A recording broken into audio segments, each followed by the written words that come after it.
Are we ready?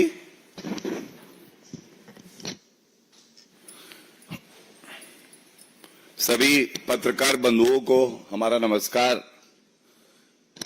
ये press वार्ता जो है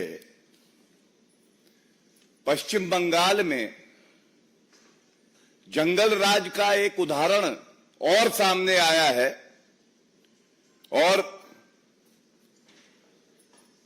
चोपड़ा नॉर्थ दिनाजपुर में एक महिला के साथ दुर्व्यवहार हुआ है। कोड़े से पिटाई की गई है उस महिला की और एक और व्यक्ति जो कि वीडियो में दिखाई दे रहा है। ये तस्वीर जो है हर चैनल पर, सोशल मीडिया पर, हर जगह दिखाई दे रही है और बड़ा सवाल जो आज बनता है, हमारी पार्टी के राष्ट्रीय अध्यक्ष जेपी नड्डा जी ने अभी ये मुद्दा बड़ी मजबूती से उठाया है और एक्स पे अपने विचार व्यक्त किए हैं। मैं उसी को आगे बढ़ाना चाहूंगा। नॉर्थ दिनाजपुर में एक टीएमसी के लीडर हैं ताजेमुल अक्का जेसीबी। ये भारत के संविधान में आस्था नहीं रखते हैं। ममता बनर्जी के इशारे पर ये कहते हैं त्वरित न्याय करेंगे तालिबानी स्टाइल। ममता बनर्जी की आस्था अब संविधान में नहीं है। उन्होंने अपनी पार्टी के गुंडों को खुली छूट दी है कि शरिया कानून लागू करो, तालिबान का राज है, खाता ना बही, जो ममता के गुंडे कहे वही सही। सार्वजनिक स्थल पे वो एक महिला को कोड़े मार रहा है और ऐसा तभी हो सकता है जब आप टीएमसी के लीडर हो, क्योंकि आपको पता है मौन स्वीकृति है तो वो ममता बनर्जी की है। जनता बंगाल की त्रस्त है ममता बनर्जी से और ये कहना गलत नहीं होगा। जंगल राज कैसा होता है? बिल्कुल ममता राज जैसा होता है। ये हर नागरिक के लिए पीड़ाजनक है, चिंताजनक है कि एक महिला मुख्यमंत्री जिनके पास गृह मंत्रालय भी है, वे अपनी पार्टी के गुंडों को खुली छूट देती हैं और जनता की सुरक्षा की उनको चिंता नहीं है। टीएमसी के गुंडे लीडर जो हैं उनकी सुरक्षा की चिंता है। इंसाफ दिलाना है जनता को, बचाव कर रही है टीएमसी के गुंडों का। और जैसा मैंने आपको बताया, ये ताजेमुल अक्का जेसीबी, तो ये जेसीबी जो महिलाओं को प्रताड़ित करती है, कानून व्यवस्था को ध्वस्त करती है, ये जेसीबी पार्क कहां होती है? ये जेसीबी बुलडोजर संविधान को तार तार करने निकला है और ये पार्क होता है जाके ममता बनर्जी के घर पर, क्योंकि इनके ही विधायक हैं। टीएमसी के विधायक जिनका नाम है हमीदुल रहमान, जब इनके पास एक पत्रकार गया और उन्होंने सवाल पूछा तो इन्होंने खुले तौर पे कह दिया मुस्लिम देश के कुछ नियम ऐसे ही हैं, ऐसे ही इंसाफ होता है। सार्वजनिक स्थल पे एक महिला को पकड़ो और कोड़े मारो, बेत मारो। आज सवाल यह पूछा जाना चाहिए, ममता बनर्जी जी, ये जेसीबी, ताजिमुल अक्का जेसीबी, ये आपके यहां पार्क्ड है। दूसरा सवाल यह है, ये आपके विधायक जो हैं हमीदुल रहमान, ये आप ही की सोच क्या आगे बढ़ा रहे हैं कि किसी भी महिला को पकड़कर सार्वजनिक स्थल पर कोड़े मारो, क्योंकि ऐसा मुस्लिम देशों के नियम के अनुसार हो रहा है। तीसरा, ममता बनर्जी, आप स्वयं एक महिला हैं, आपके पास गृह मंत्रालय है, और हम सब ने देखा संदेश खाली में भी आपने चुप्पी नहीं तोड़ी। संदेश खाली ने शाहजहां दिया और नॉर्थ दिनाजपुर ने औरंगजेब ताजिमुल दिया। मैं पूछना चाहूंगा, आज जो विपक्षी दल, जो घमंडिया संविधान की प्रतिलिपि हाथ में लेके खड़े रहते हैं, क्या ये जो तालिबानी न्याय हो रहा है पश्चिम बंगाल में, वो इससे सहमत है? ममता बनर्जी, ये मुद्दा है महिलाओं की अस्मिता और अधिकार का, ये मुद्दा है ह्यूमन राइट्स का, मानव अधिकारों का। ये मुद्दा है कि आप तुष्टीकरण की राजनीति में इतना लिप्त हो गई हैं कि आपको संविधान और मानव अधिकारों की चिंता ही नहीं रही है। और यह मुद्दा है कि कानून व्यवस्था पश्चिम बंगाल में ध्वस्त है, ममता बनर्जी मस्त है। यह मुद्दा है आज घमंडिया के एक एक नेता, खड़गे जी चुप, सोनिया गांधी जी महिला है शांत, राहुल गांधी के लब सिल गए, मैं कुछ नहीं बोलूंगा, अखिलेश यादव मुंह में दही जमी हुई है, एक उनका वक्तव्य नहीं आया है। अरविंद केजरीवाल सुई पटक सन्नाटा, हमने देखा स्वाति मालीवाल जी के साथ भी क्या किया। अब बताइए, जो घमंडिया संविधान पकड़ता है हाथ में, जो संविधान की मूल भावना है, उसको तार तार किया जा रहा है पश्चिम बंगाल में, महिला की अस्मिता के साथ खेला जा रहा है, और केवल भारतीय जनता पार्टी मजबूती से इस मुद्दे को उठा रही है और उस महिला और उस युवक के साथ खड़ी है। क्या आज ये सवाल नहीं पूछे जाएंगे? और चिंता की बात यह है कि चाहे वो ताजिमुल हो और चाहे वो हमीदुल रहमान हो, टीएमसी के एमएलए, वो ये नहीं कहते हैं कि ये निंदनीय है, वो इसको सही ठहराते हैं, वो इसको मुस्लिम देशों में जैसे न्याय होता है उससे तुलना करके कहते हैं कि पश्चिम बंगाल अब तालिबान राज हो गया है, अब ये कानून से नहीं चलेगा। किसी भी महिला, किसी भी युवक को पकड़ो, खुद ही तय कर दो कि उसने गलत किया है और सजा दे दो। ममता बनर्जी, संदेश खाली हो, चाहे चुनाव से पहले और परिणाम आने के बाद हिंसा की वारदातें हो, बलात्कार हो, हत्या हो, और अब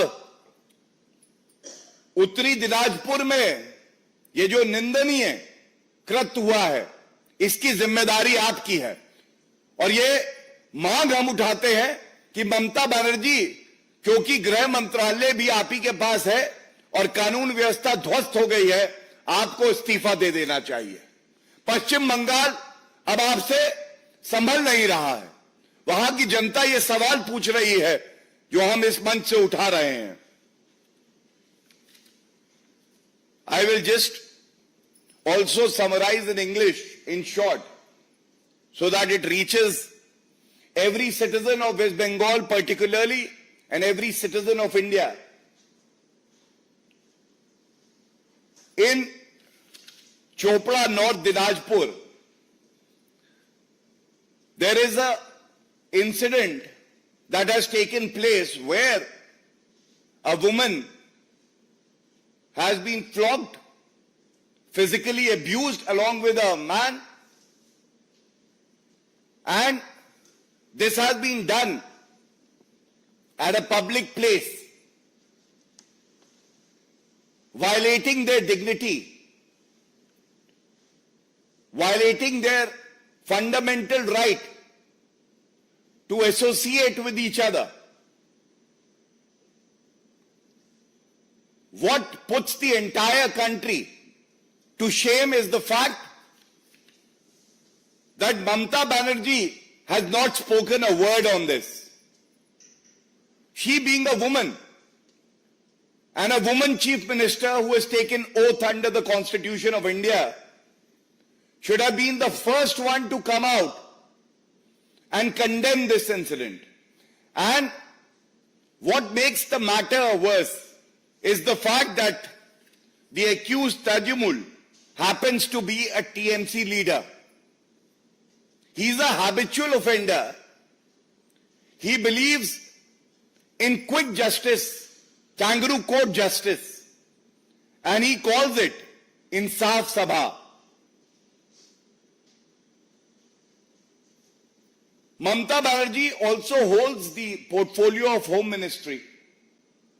Therefore, she is the one who is guilty because law and order has completely collapsed in the state of West Bengal. She should resign forthwith as she is not being able to ensure that law and order prevails in the state of West Bengal. Rather, it is worrisome, it is sad that an MLA of the TMC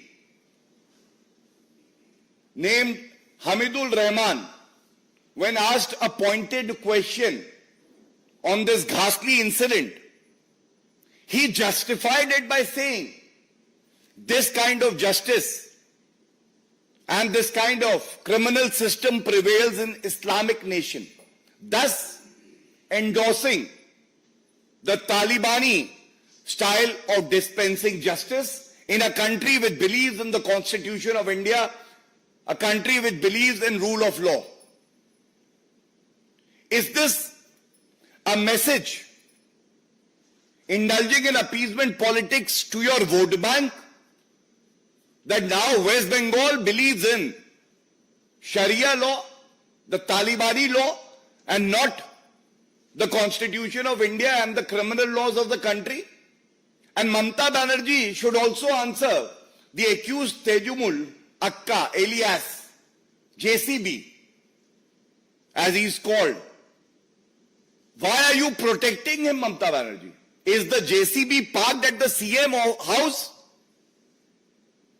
The criminals are not afraid of the law and the citizens are afraid of the TMC goons.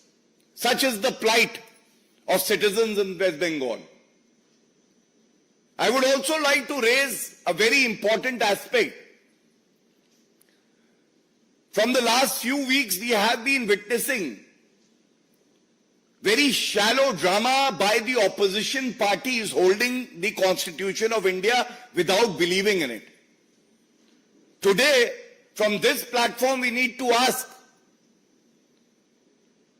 where is Mallikarjun Kharge ji, Sonia Gandhi ji, Rahul Gandhi ji, Akhilesh Yadav, Lalu Prasad Yadav, Tejasvi Yadav, Arvind Kejriwal?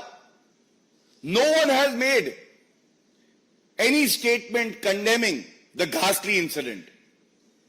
Such is their belief in the Constitution of India. Or rather we say, such is their belief in the Taliban rule of law, which has been imposed by Mamata Banerjee on the citizens of West Bengal. Our National President JP Nadda ji has raised this issue through an ex-post. And on behalf of the Bharatiya Janata Party, I must assure every resident of West Bengal, every citizen of India that Bharatiya Janata Party will be standing shoulder to shoulder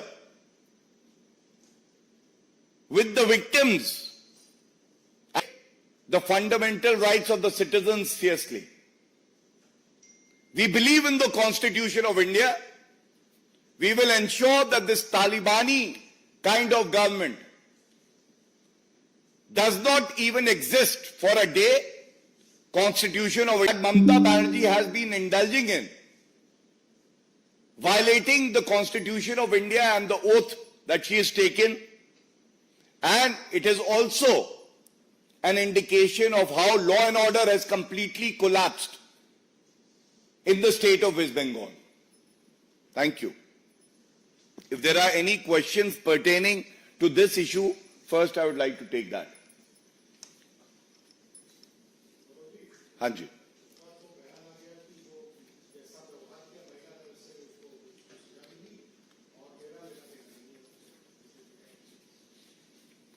देखिए, इसीलिए मैंने कहा बयान आना चाहिए था कि ऐसा कृत्य निंदनीय है और पश्चिम बंगाल हो या कोई भी प्रदेश हो, संविधान से चलेगा। लेकिन जो मीडिया में रिपोर्ट्स आई हैं, एमएलए ने कहा है कि ऐसा कानून इस्लामिक देशों में होता है, तो आप इस निंदनीय कृत्य को सही ठहरा रहे हैं। और ऐसा क्यों हो रहा है मैं आपको बता दूं। नॉर्थ दिनाजपुर में 64% मुस्लिम हैं और 34% हिंदू आबादी है।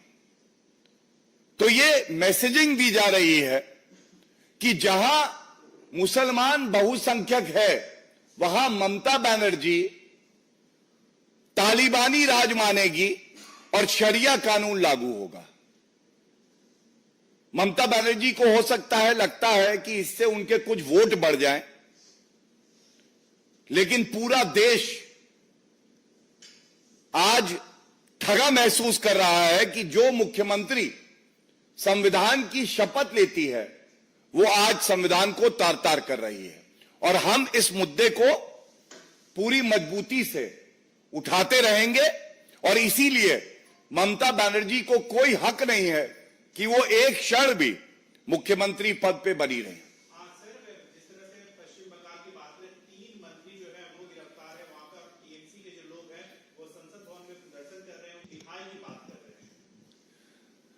देखिए, ऐसा है, मुझे तो शर्म आ रही है जिस प्रदेश में महिला के साथ इस तरह का दुर्व्यवहार होता है, वहां के सांसद उस मुद्दे पे चुप्पी साधे रहते हैं और अपने भ्रष्टाचारी मंत्री और पूर्व मंत्री, जिनको न्यायालय बेल नहीं दे रहा है, 18 महीने हो गए हैं, पार्था चैटर्जी की अगर बात करें, उनके हक की लड़ाई लड़ रहे हैं और जनता में संदेश दे रहे हैं कि हमारे नेता भ्रष्टाचार करेंगे, तो हम लोग जनता के साथ नहीं खड़े होंगे, हम भ्रष्टाचारी मंत्रियों के साथ खड़े होंगे। इसीलिए ममता बनर्जी आज जंगल राज का पर्याय है, सांप्रदायिक राजनीति का पर्याय है और भ्रष्टाचार का पर्याय है। नहीं, उनको ये one by one.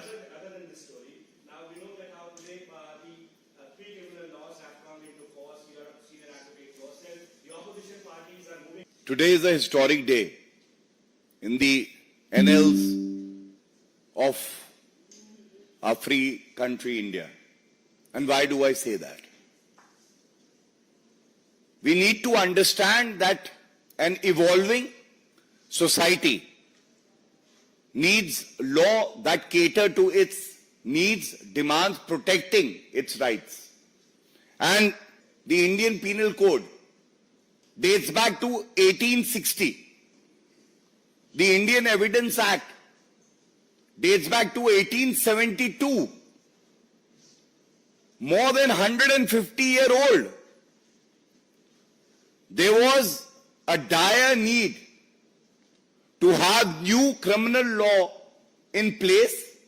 We take a lot of pride that this government led by Shri Narendra, justice, effective justice and speedy justice is available to every citizen. I must also tell you a few highlights of the new laws. In the earlier laws, terrorism, which is a menace, and this government has taken a resolve to ensure that we would eradicate terrorism.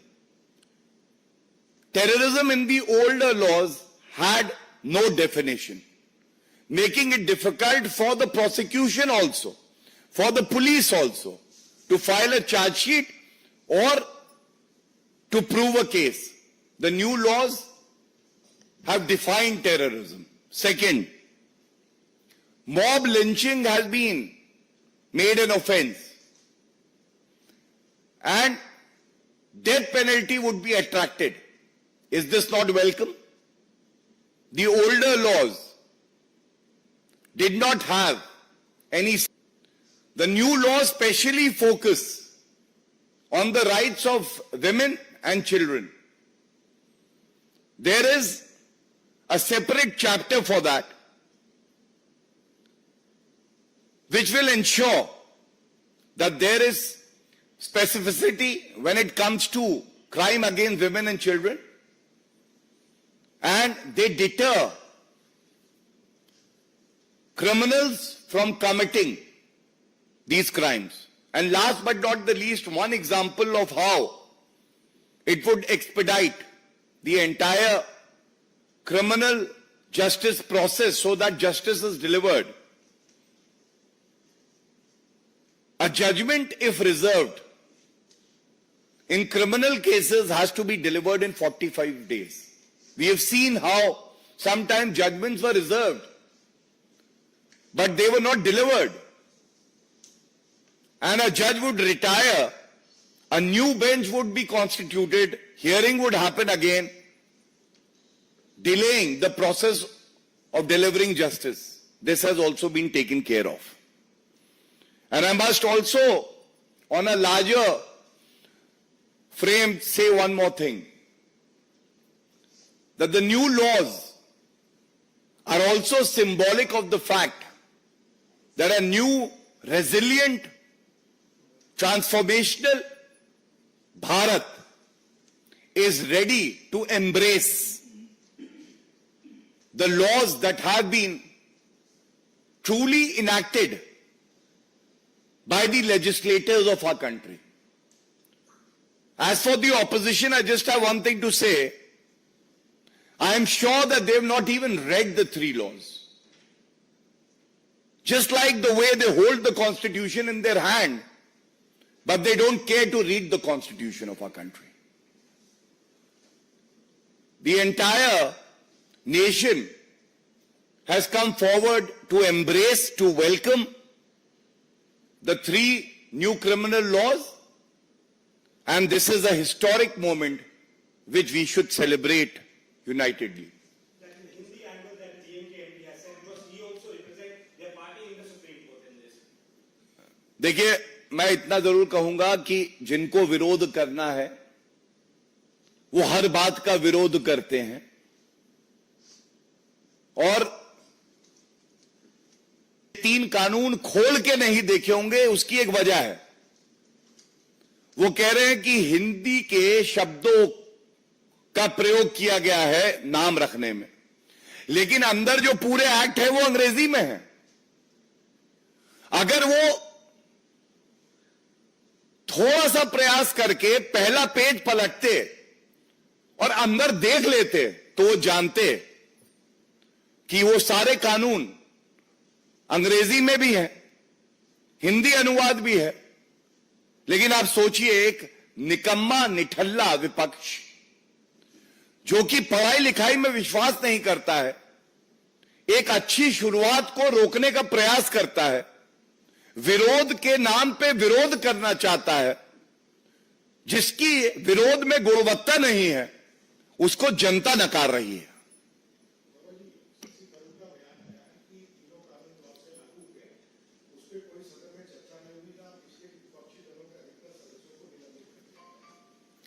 देखिए, मैं इतना ही कहूंगा और सह सम्मान कहूंगा, जब विपक्ष के सांसदों को चाहिए था, खासकर कांग्रेस पार्टी के सांसद, आपके, टीएमसी के जो निलंबित हुए थे, कि वो चर्चा करें और तैयारी से संसद आए, तो वो टेबल पे खड़े थे, वो नारे लगा रहे थे। और अब जब भारत आगे बढ़ गया, नए कानून आ गए हैं, तो वो कह रहे हैं चर्चा नहीं हुई। तो मैं इतना ही कहूंगा, जब समय था, अगर पर्याप्त तैयारी करके आए होते तो आज इस तरह से बौखलाते नहीं, खिसियाते नहीं, और ये जो नए युग की शुरुआत है, जो सशक्तिकरण है नागरिकों का, इसमें उनकी भी भागीदारी होती। Thank you everyone.